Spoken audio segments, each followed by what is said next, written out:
guys. So have you been wondering how to consistently come up with powerful content that speaks to your audience, draws people in, engages them, and keeps them wanting to come back for more?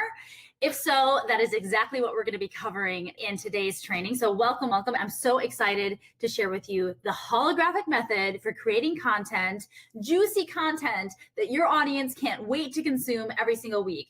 This is how I continually come up with trainings and share powerful stuff that really speaks to you and your hearts and your souls and your minds about growing your business. And I want to teach you exactly how you can create just as much content, really a never-ending amount of content for your own business to really just stay top of mind and stay connected to the people who are following you. So, okay, let's go ahead and dive right in. So again, what I want to teach you is the holographic method for content creation, how to keep creating powerful content that leaves your audience's jaws on the floor, wanting to learn more from you, that really establishes you as an expert and in deep credibility, and people wanting to know how to get more of what it is that you have to share, and really trusting. So this is the know and trust factor, really being able to trust that you are somebody that can help them break through the challenges that they're experiencing. First and foremost, why is this topic so important? Many of you have heard me talk about in past trainings that there's an authority scale. So when I say there's an authority scale is many times our marketing activities lead to us feeling like we're hunting people down, like we're just going out there to trying to grab people, trying to have random coffee conversations, trying to initiate conversations, trying to build relationships, which take a lot of time. And so there's an authority scale. So that would be considered a low authority. One of the highest and fastest ways to build authority, and rather than being the hunter, become the hunted by people, is by sharing powerful content that resonates and speaks to the people that you know you want to serve, that you want to work with. So that's why today's training is so super important, because we know content works. Right? And so what are we talking about when we talk about content? We're talking about writing, we're talking about video, we're talking about audio. All of those are ways that we're creating content. But where a lot of people end up getting caught up is, one, they have so much information in their heads that they want to share that they don't know where to start. And two, they don't know what they want to teach, or they're afraid they're going to teach everything and then not have anything else to teach. Or they don't know how much to share and how much to hold back for their private clients. So those are all questions that I'm hearing frequently from coaches who aren't sure exactly how to approach this content creation and delivering the content. I want to share with you my holographic method for content creation. This is based on a holographic thinking model coming from IPEC, which blends 3 different components of who we are and how to tap into genius ideas that, again, really speaks to your audience. First and foremost, let's talk about what role intuition plays in creating content. So this is incredibly important, because if you really want to know the secret to connecting deeply with an audience, or tapping into synchronicity, so something that frequently happens when you're using intuition to create content, is you hear from people and they say, it's like you were talking to me. It's like what you shared was exactly the time I needed to hear it. It's you were like speaking to my heart, or like you were a fly on my wall, or like you knew what was going on with me, and what you shared was exactly what I was looking for help with. So what happens when we leverage the power of our intuition in creating content is it lands powerfully with people. So what is intuition? I'm guessing most of you, or all of you, wouldn't even be in this group. You wouldn't even be attracted to this group, knowing how much we talk about business energetics. But ultimately, we can't tap into our intuition if we are so far into our minds thinking, what do they want to learn? What do I need to teach? What are the steps? If we go too far into our minds, we are squishing our intuition and not allowing some of those deeper flash insights to come through. So how can we tap into deeper intuition when it comes to content creation? And this is the starting point for me. And also intuition, among these 3 ways to holographically create content, intuition trumps all. If I get an intuitive hit about something, it's just a go. I may not even need to understand the other 2 pieces, but if there's an intuitive hit, it trumps the rest. So generally speaking, this is a muscle that you can build, that intuitively, again, because our intuition is access to our higher wisdom, we are accessing the infinite number of resources and information and things to share. So we never run out of content, number one, when we're really tapped into our intuition, because there's always more and there's always new ways to deliver it and new ideas that come in that we can teach. So if you're finding that you're having a hard time really creating content, it's likely that maybe you've disconnected or shut down a little bit of your intuition.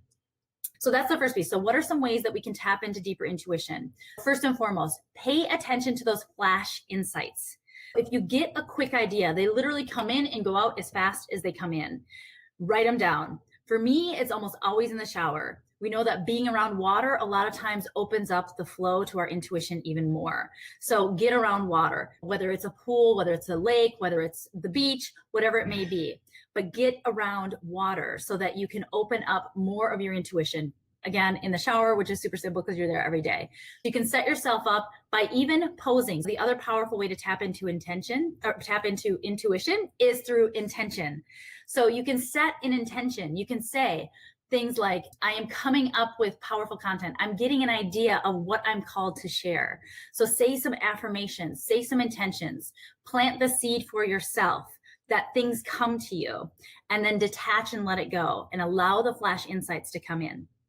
Charlotte, yes, super intuitive, tons of freaking amazing content in her Facebook group. Knowing whatever lessons she's learning is also what her community wants to learn. So I love this. I love that Charlotte brought this up because this is another piece of content creation. So often we hear walk your talk, but let's flip it around. And this is exactly what Charlotte's talking about. What about talking your walk? Because there's so much magnetism in talking your walk as well. What did you just learn? You know, what and how might it be of service to other people? Erin, I'm intuitive, but seem to need to pay attention to it in my business. I know that's what's interesting is so frequently we've got a deeper level of attachment in our business because we believe or feel like our safety and security and livelihood is connected to our business. And that attachment makes the intuition not come up as easy. Been in my head way too much. Awesome. Good awareness, Stacy. Yes. Being in our head too much. It's so easy to get into that. And then all of a sudden we're creating all this content and all these ideas, but it's not connecting with the space where what we're really meant to share in any given moment is also meant to be heard by an audience who's waiting for it. And that's what our intuition taps us into. So love all these comments. And yes, talking your walk. Exactly. We walk our talk and we talk our walk. It takes vulnerability. It takes visibility. It takes a willingness to be open. It takes a willingness to qualm any gremlins that say we should be further along to walk our talk. But it's so powerful because there's so much energy behind it because it's so real about where we are and what we're experiencing. Okay, so that's intuition. So I shared a couple of ways to tap more deeply into intuition, get around water, plant the seed, put some positive pressure on your psyche, and set some intention around, I'm coming up with juicy content this week that my audience is craving, whatever it is, plant that seed, detach, and know and trust that the wisdom always comes through, that the content always comes through. The third thing is a magic question that I ask, and that's, I frequently say, what is it exactly that my audience is craving to hear and or needs to hear to be able to take the next step? And a lot of times when we ask ourselves a question like that, a coaching question like that, an answer just comes. We're tapping into our higher wisdom. So that's another way. The fourth way is exactly similar to what Charlotte said. It's paying close attention to what's happening around you. So again, when we get out of our heads and we get present in the moment, it's amazing how our interactions with other people drive intuitive insights of things that we can teach, especially when you're working with clients. So a huge shout out to Tommy Asierno because he asked me, he actually said, you know what, I would love to see a training about how to create content, like how to create more content. Boom, here it is. It was a brilliant recommendation. It was a brilliant suggestion. So now I'm here teaching it because, again, there was synchronicity and synergy based on conversations that I'm having with clients that I know I can bring to the whole group and that they can really benefit from, that you all can benefit from. So I love that. So yeah, Rita, I realized that instead of working on something, I can download it. Exactly. We can push and force our way through things, or we can simply open up the floodgates and allow it to come through us, leveraging the power of our intuition. So as you can see, using your intuitive nature is incredibly powerful when it comes to creating content. And let me just add too, on the intuition piece. So the intuitive insight comes. This is also where you can go into some free flow writing. It's going to feel disorganized. That's the way intuition works frequently. So it's going to feel disorganized. Allow it to feel disorganized. In fact, I have my little notes here. These were my intuitive, it's not in any order at all. It's just random ideas just kept breeding another idea. And a lot of times I'm on my notepad on my phone. And a lot of times it comes right when I wake up in the morning too. So I just start writing down little flash insights. And then after I write down one flash insight, it seems like another one comes right behind it. And slowly they all start to connect. So that's the other thing too, is you can harness whatever flash insights are coming by going into a creative kind of writing exercise, allowing it to be disorganized, allowing whatever thoughts to just come to the paper. And then that leads to the next faculty, which is using our logical minds. So again, if we do a training, we tap into the intuitive insight and we're like, boom, I just want to share this with my audience. We're actually only still tapping into about 33% of all of our genius that we have available to us.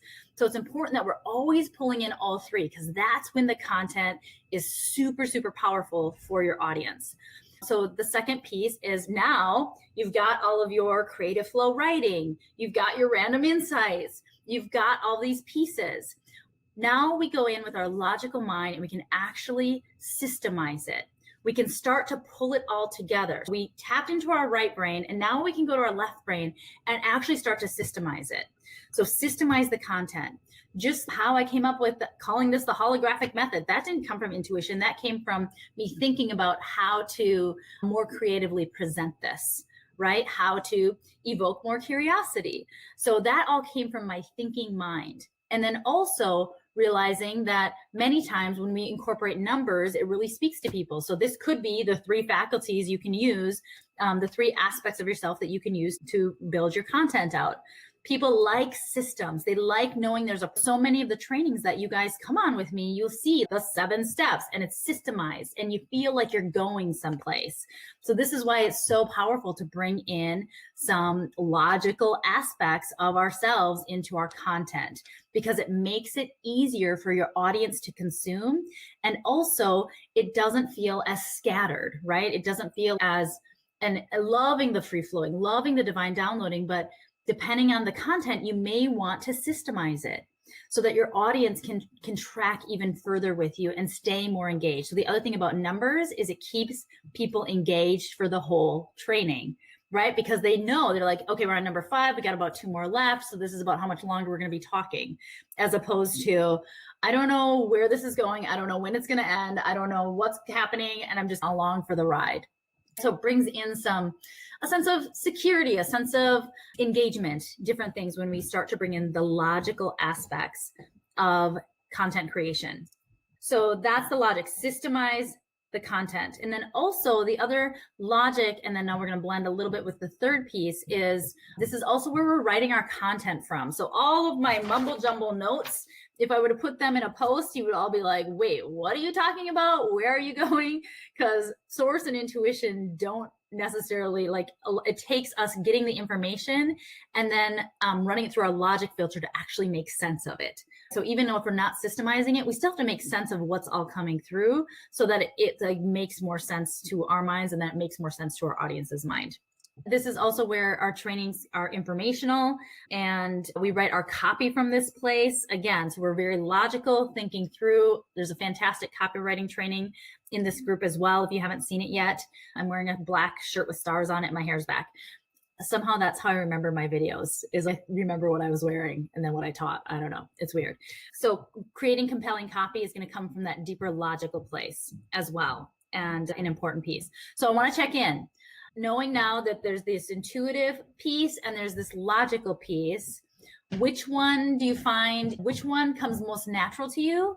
And which muscle would you like to grow or build, because maybe it doesn't come as natural, so that you can step into the holographic method where you're really hitting and firing on all cylinders. So hopefully you're seeing some opportunities to start building some muscle in the area that doesn't come as natural, knowing that when you pull all this together, it's freaking genius and magnetic and powerful, and it pops for your audience. They're feeling it. They're also feeling it on their levels. It's like tickling their intuition, tickling their brain. It's like tickling their gut, tickling their brain, and tickling their third thing. It sounds weird talking about tickling, but the third thing, which is their emotions. So this is the third piece that we want to be sure that we're always bringing in. So what are some of the ways that we can bring in more emotion to when we're teaching? And this is not my strongest suit. This is my biggest opportunity for growth when it comes to content creation. But one of the things that really works powerfully about soliciting and really playing with emotion is coming up with stories that you can then tie to the content. So any stories that are soliciting or eliciting emotion connect the material that much more deeply for people. So that's the emotional piece, is really getting clear. I guess there's a little bit of this we can talk about when we're clear on what is your audience struggles, what are their desires, how would it feel to overcome that struggle, how would it feel to accomplish the desire or the goal that they have in place. Those are the pieces that are emotional that we can touch into. So for example, the copy or the content might be, are you feeling frustrated that you don't know what to share, but sharing content will help you grow your business? You can see the emotion there is like the frustration. Does the idea of easily coming up with content every week in less than 10 minutes excite you?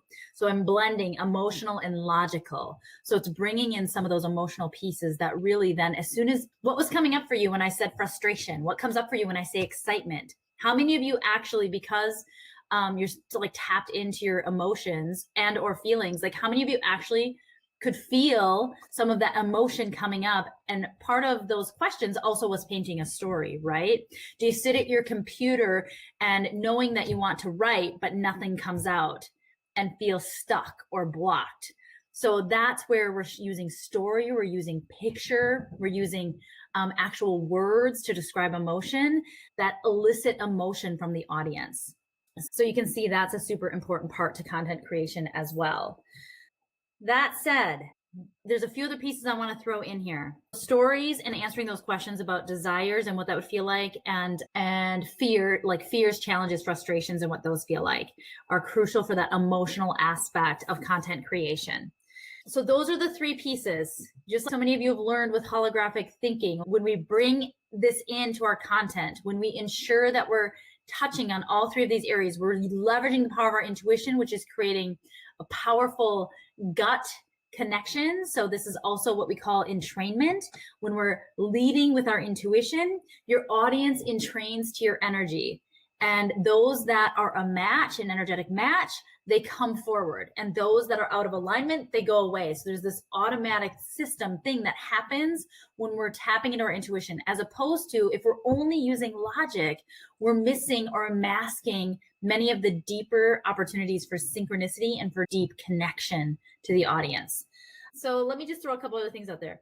There's also a few pieces that the more you have in place, in addition to these three lenses, there's other pieces that the more you have in place, the deeper the engagement and the deeper the connection to your content. So all of your content, you want to be, and I want to check in with you and see which one of intuitive, logical, or emotional it fits into. These are the 4 different things that really work with content. The first one is having content that's incredibly informational. So content that's informational. Which of the 3 does informational content fall under? People love these 4 types of content. So if your content's falling under one or more of these, you're golden. Yes, Stephanie, logic, exactly. Super simple, right? The next one is, tell me which one this falls under. Inspirational, content that's inspirational. Which of the 3 things does that tickle for an audience? Their logic, their intuition, or their emotion? When they're, I almost gave it away. When they're inspired. Inspirational content, which one? Intuition, logic, or emotion?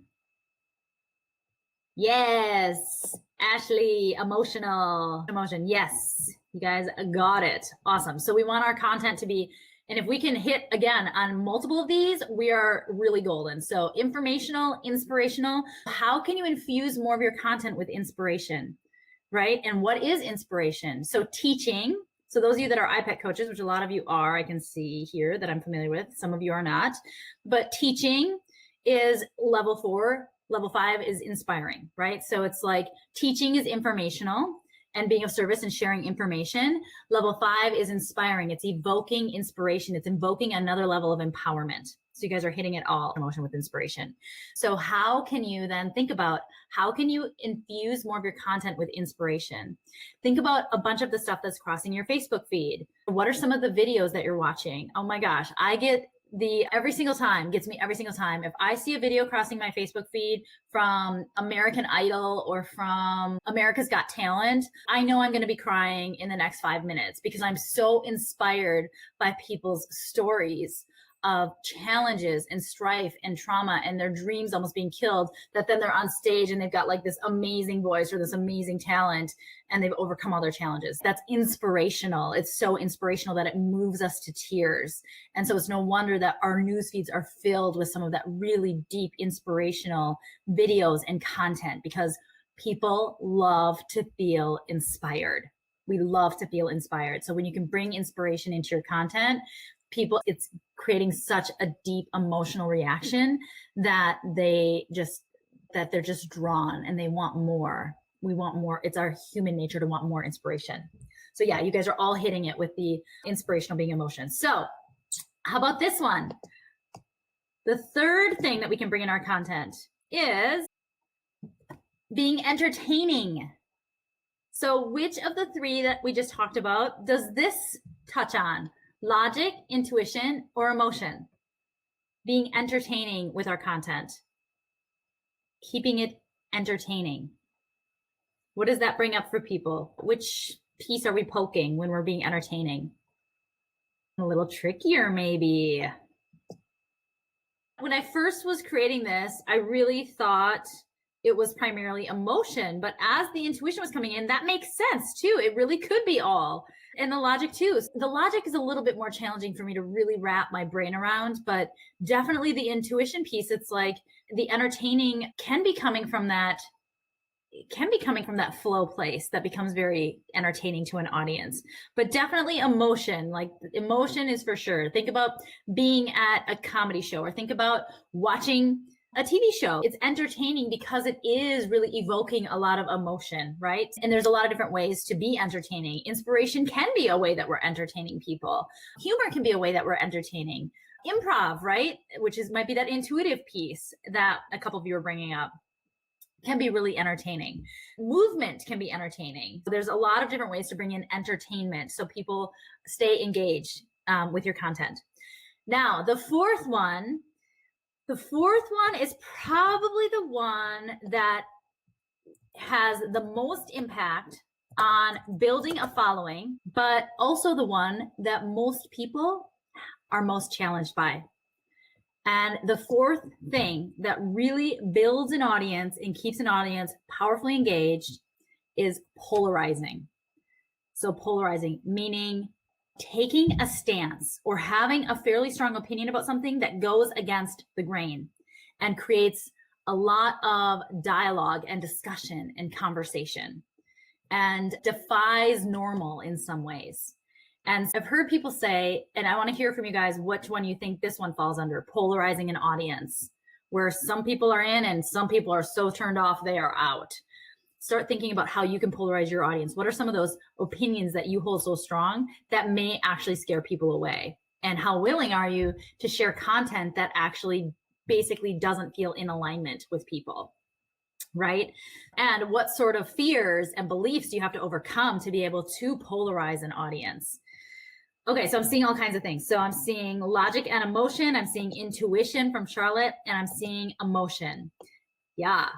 So definitely emotional, because it can get people fired up. So it can really spark that anger, that frustration, or that disagreement, or it can spark the love, the raving fans, oh my gosh, I've been waiting for somebody to say this forever. So you can see polarizing an audience is exactly what creates a powerful, loyal following, because you're willing to say what people have wanted to say. So you're seen as a leader while simultaneously moving the people who aren't in alignment with you out of the way. Irina, I would die if I were polarizing. This one's a scary one for a lot of people. It could feel like that.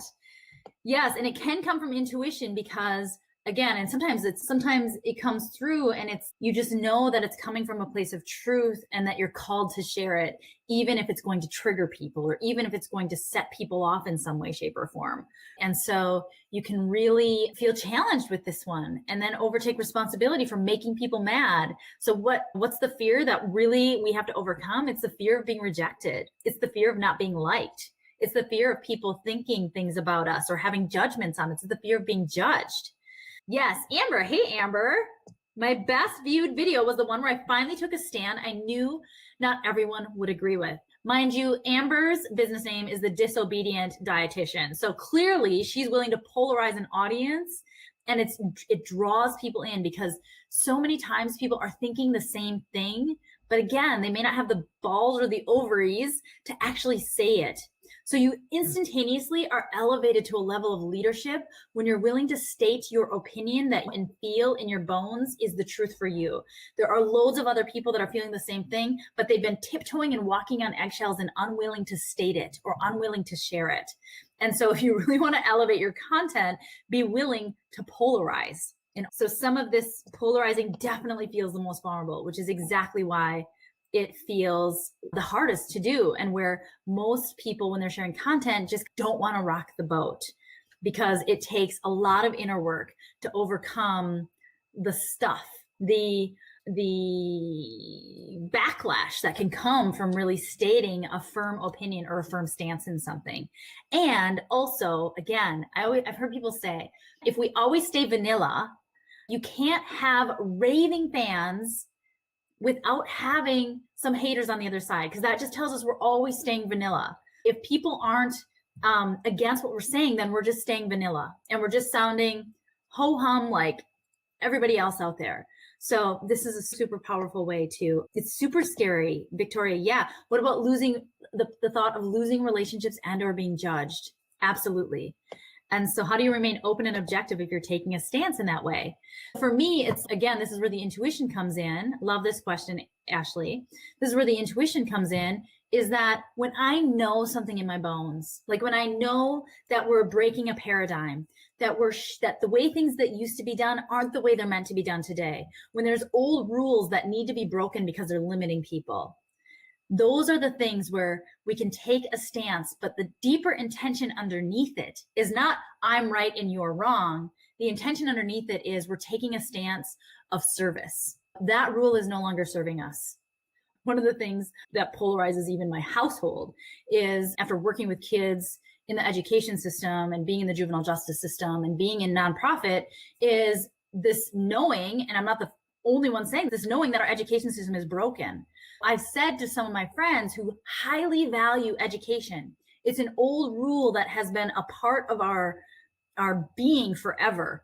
And we become highly educated, yet we also know the system is so broken that the jobs aren't there the way that they used to be, that we're taught to go into things. So I've made statements to friends, again, polarizing an audience, saying, you know what, I would be so thrilled.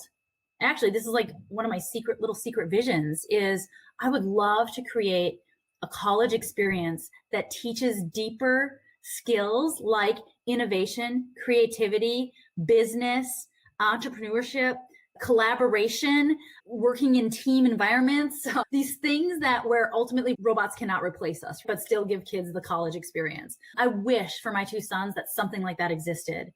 And I would be more than okay and thrilled if my sons made a conscious choice not to go to college. Now, for some of my friends who value education, they've got their PhD, it's what they believe created their success. They're just like, why in the world would you ever do that to your kids? You are ruining their life.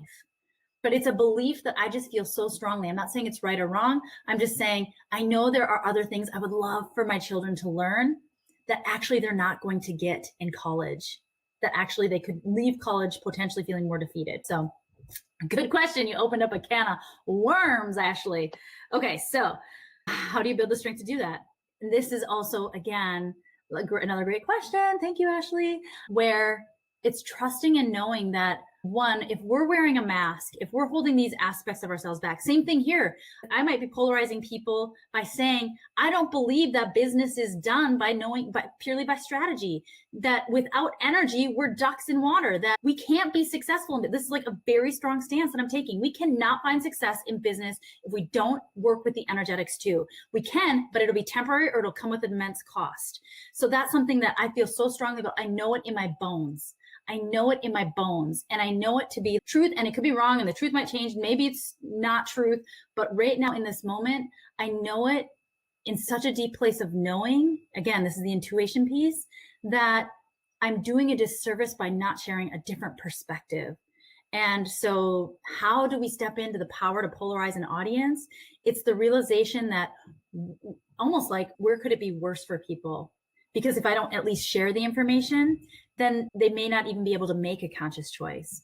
But at the very least, if I'm sharing something that's the complete opposite, ditch the niche when everybody else is teaching niche. If I'm sharing something that's completely the opposite, it shifts paradigms. And to me, the opportunity to shift paradigms and to transform and open up and create some new rules and break down old rules that are limiting, whether they choose to or not, it's the risk is worth it. So this is some level 5 stuff too. The risk is worth it. Okay, Stephanie, thank you. Powerful stuff.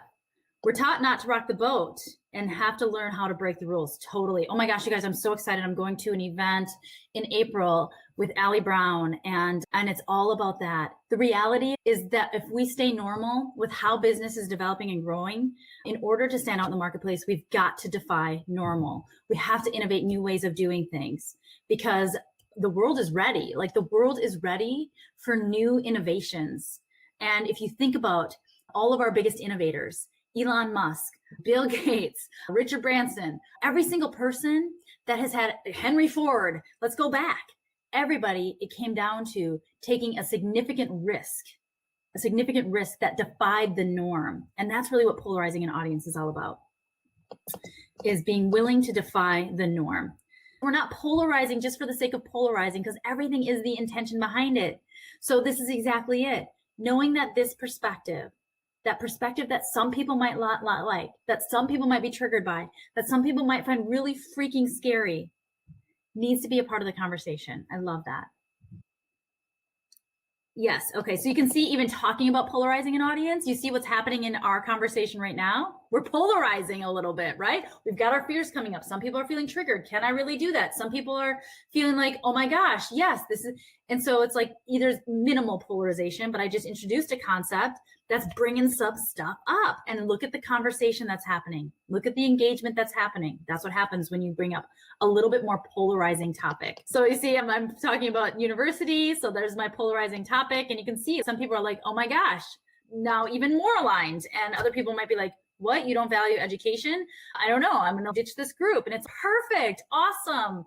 That's what's awesome, is it's like this natural selection process happens when we're willing to polarize an audience, when we take our masks off and we're willing to show up fully in our truth and our beliefs. Now, that said, I actually don't recommend going into polarizing an audience, say around politics, because unless it's something where it's like such a thing that you absolutely cannot or will not work with somebody who's not politically aligned in the same way you are. But ultimately, things that are like where it's half and half, like politics stuff, like where half of the audience believes this and half believes that, you're literally then just pushing out half of your audience. It's okay to be polarizing. Just be conscious, make a conscious choice about that. But if there's things that are directly connected to the work that you're doing that would polarize an audience, go there. Yes, Stacy, it's risky, but it is about being authentic. It is about being authentic. And if we keep aspects of ourselves hidden, then again, what else are we attracting in through our content? So this was coming up with some clients too this week, and it was about sales objections. And if this is the first touch point, is your authority content, or this is the first introduction to who you are, and then all of a sudden, and they continue along your path, and you're only like half showing up, and you're not fully sharing your perspective or your viewpoints or your beliefs or whatever it may be. And then they get to this place where they're like, yeah, I'd like to have a conversation with you. And then you get on the call and you have all these objections. It's like objections are created from all the way back, from every single touch point. They're not created in the sales conversation. They are created from every point back. So when we stand in our content, and when we stand in our voice, and when we stand in our authenticity, and when we stand in our truth, it greatly affects the path of everybody that's following along. And so the quicker we can weed people out that aren't in alignment before we invest a lot of time, or before they invest a lot of time in you, the better for everybody. Time's our only non-renewable resource. Just to recap, 4 powerful things to incorporate inside of it. Okay, creating your content, the holographic method, leveraging your intuition, your logic, and your emotion. That's creating your content and creating the copy to actually get people to want to come. Now, delivering your content, 4 things. The more of these 4 things you have in, the more golden your content is, the more engaged your audience is going to be. Information, inspiration, entertainment, and polarization. So those are the 4 pieces as you're delivering your content that keeps people engaged. Okay, we talked about the type of content. This is writing, video, audio, or a combo of any of them. Now let's talk about the most impactful and engaging type of content and where you get the most reach and the most connection with an audience. So I want to check in. What do you think is the best type of content? Written, video, audio, what's the best type of content for the deepest level of authority? This one should come pretty easy to you guys. Ding, ding, Rita. Yes, video, and they're just coming all after you, Rita. Yes, video. So why? Why is video the most impactful type of content that we can deliver for people? The know and trust. It's like you can't hide. It's visual and audio. Exactly. I can create a website and make it look however I want it to look. It's so easy to mask in stuff like that. But on video, especially when it's not an edited video. So let me take it a step further. Live video, where there's remodeling happening in the background, where there's cats jumping on things. That is the place that we are most authentic. Kevin, I'd say the one is where you are the best at. I want to explore this a little bit, because as we tap into more and more of ourselves and release more and more of our blocks, how do we know where we're really the best at? Because I actually have a belief that we are the best at all of them, and being able to express ourselves in multiple ways, especially when we're tapped into higher wisdom. So I have a client who believed she couldn't write. I don't even know if you're still on here too, the client that I'm talking about, but she believed she couldn't write. So she believed that video was her strong suit. What was making writing not her strong suit?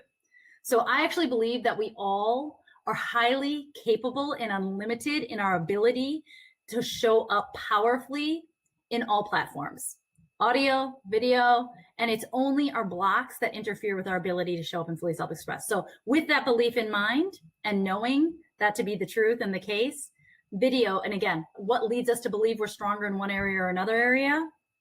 Typically blocks. Oh, video is hard for me because I'm not as articulate, or I have a stutter, or how I look, or my background, or again, so if we removed all of that, and again, how are we showing up in conversation? We have conversations every day. We're connecting and relating with people where we're actually talking face to face and experiencing each other's energy. So that's my 2 cents on the one that you're the best at. What makes you the best at any particular platform, and what gets in the way of you being the best at all of them? Yes, you can see the person behind the name, pick up on more data points, whether you like, don't like, trust, don't trust, those pieces. Cool. Okay. So yes, video tends to, all the rest are fantastic as well. If video's not for everyone for whatever reasons. And again, and I love this too, Charlotte, what are people able and ready to consume? Also, how can you repurpose your content? How can you take a video like this, send it off to rev.com and have them transcribe it and turn it into a blog post? So you can easily repurpose your content. How can you turn just the video into an MP3 so it's an audio only, so they can then listen on like chipmunk speed, right? So there's definitely ways to just, once it's created though, we can't take written and make it video as easily unless we're redoing the content. We can't take an audio and add video to it, again, unless there's a little bit more work. So that's another reason why video is so impactful, because it's much easier to repurpose. With a couple clicks of a button, you can turn it into any of the other ways to deliver the content. and make it so that it's consumable by everybody. And then of course, when it starts this video, it's that much more, oh my gosh, there's so many cool things you can do with repurposing content. My good friend, Molly Mahoney, who's in this group, she actually takes her Facebook Lives and pulls the audio, and she has a podcast. She's built her whole podcast off of all of the videos that she's been doing live, just transforming them into audios, and yeah, super cool stuff. Now I'm on another tangent. Okay, so now let's talk about right now, today. This is not always going to be the case, and I'm not quite as familiar with a couple of other platforms, but from what I come to know, where do you suppose you can get the most reach with your videos right now? If you're posting a video someplace, where do you suppose you can get the most reach? And again, how can you repurpose the content? Pull the video off of wherever you go live and then put it on. So right now, and again, this is my experience, and I don't have experience with all the platforms because I try to keep it clean. But right now, Facebook, simply because there are so many people on Facebook, like the consistency of how frequently people are on Facebook, as well as the number of people in the world that are on Facebook, and Facebook's affinity, I think that's the word I'm looking for, affinity to video, especially live video. So when you actually use their live, and all of the notifications that go out. So yes, Facebook right now, just because they are like moving with this Facebook Live and sharing valuable content, generally speaking, putting a live video. So again, another reason why video. So when you think about posting social media content on Facebook, live video gets the most organic reach. An uploaded video gets the second amount of organic reach. A post with an image gets the third, and a post by itself gets the fourth, unless the engagement is really strong. So I don't want to get into Facebook algorithms. However, the organic reach that happens with Facebook Live videos is astronomical. If you were to compare uploading a video versus going live in that really authentic place, the reach is through the roof. And it's a super powerful place to get a lot of organic traffic. And so where do you go live on Facebook? Where do you have the largest following? It doesn't matter if it's your business page, your personal profile, or a group. It's just where do you have the greatest following, and then that's where you would choose to go live. Oh, I answered your question, Stacey. So with the new algorithm, it's better to use your personal page rather than your business page. Wherever you have the biggest following, for most people when they're first starting out, the following is going to be on the personal profile and doing the trainings there on your personal profile. And for a lot of people, that brings up a lot of stuff because it's a lot safer to do trainings on a business page where the audience is more controlled, right? And much smaller. And your ex-boyfriend or your weird uncle's not on there, or whatever that may be. Okay, so we covered a lot of ground. We talked about holographic method of content creation, ensuring that when we're creating content, we're thinking from an intuitive place, a logical place, and an emotional place. We talked about when we're delivering the content, how to get deeper engagement so that people stay on and want more. Informational, inspirational, entertaining, and polarizing, the 4 ways. We talked about the strongest way to shift that authority scale even a little bit more by doing video, and you can always repurpose it if you choose to into the lower level, the less authority based mediums like writing and audio. We talked about where you can start doing your video and sharing your authority content, and it's wherever you have the greatest following. So if you do have a gigantor YouTube following, then do your video there. Again, like YouTube is changing just as fast as far as their YouTube live stuff. And I don't really know that platform very well. So there's a lot of stuff there too. And yes, I think that's everything that we covered. So I hope this was super helpful for you. I can't wait to see all your live videos coming across my news feed. And exactly, are just like, awesome, Marilyn, because I'm going to say, whatever's coming up for you, whatever blocks you're experiencing in your business are simply a reflection of blocks that you're experiencing within yourself. So whatever's coming up for you, the idea of polarizing an audience, the idea of going live on Facebook, not prepared, the idea of whatever is coming up for you, know that is probably one of the biggest opportunities for you to step into a whole nother level of your own power, of who you are, of what you want to share. And in doing so, receiving the exhilaration of deeper connection, deeper service, and deeper impact with your message. So that's it for today, everybody. Thanks for joining in live, and I'll see you next week. I've got something brewing for next week. It just came in this morning, guys, and it's all about, this is like deep. It's all about the manifestation cycle and how to work with deep truths in manifestation to manifest what you want in your business. So more good stuff coming. We'll see you guys. Bye.